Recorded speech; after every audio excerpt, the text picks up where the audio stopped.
গতকাল মা মারা গেছেন, তবুও দেশে না এসে আজ বাংলাদেশের হয়ে খেললেন শিউলি আজিম। দুর্দান্ত খেলে আবারও দলকে ওঠালেন সাফের ফাইনালে। চোখের কোণে জল, তবে তাতে মনোবল ভাঙেনি তার। দেশ মায়ের প্রতি কিভাবে সম্মান দেখাতে হয় সেটি দেখালেন তিনি। সাফ নারী চ্যাম্পিয়নশিপ খেলতে বর্তমানে ভারতের গোয়ার মাটিতে অবস্থান করছে বাংলাদেশ নারী ফুটবল দল।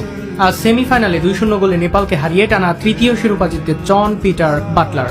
তবে সেমিফাইনাল শুরুর ঠিক আগের দিনই ব্যক্তিগত জীবনের সবচেয়ে বড় শোকের মুখোমুখি হন দলের মিডফিল্ডার শিউলি আজিম। তিনি জানতে পারেন তার স্নেহময়ী মা আর নেই। সবচেয়ে বেদনাদায়ক দিক হলো শেষ মুহূর্তে মায়ের পাশে থাকতে না পারা এবং শেষবারের মতো মুখটাও দেখতে না হওয়া। এমন হৃদয় বিতারক পরিস্থিতিতে মানসিকভাবেই ভেঙে পড়ার কথা থাকলেও শিউলি আজিম জাতীয় দলের দায়িত্বকে অগ্রাধিকার দিয়ে দলের সঙ্গে থেকে যান।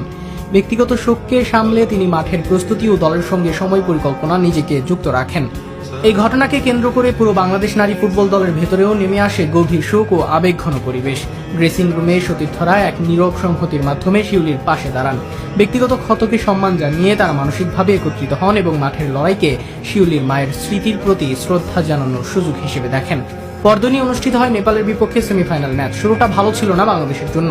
প্রথমার্ধে 1-0 গোলে পিছিয়ে পড়ে দল, তবে দ্বিতীয়ার্ধে দৃঢ় প্রত্যাবর্তন করে বাংলাদেশ।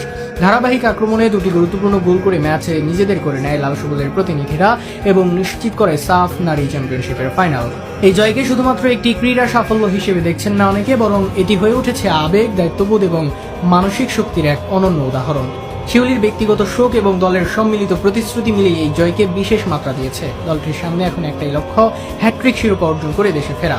শিউলির মায়ের স্মৃতির প্রতি দেয়া নীরব প্রতিশ্রুতি যেন পুরো দলের অনুপ্রেরণায় পরিণত হয়েছে।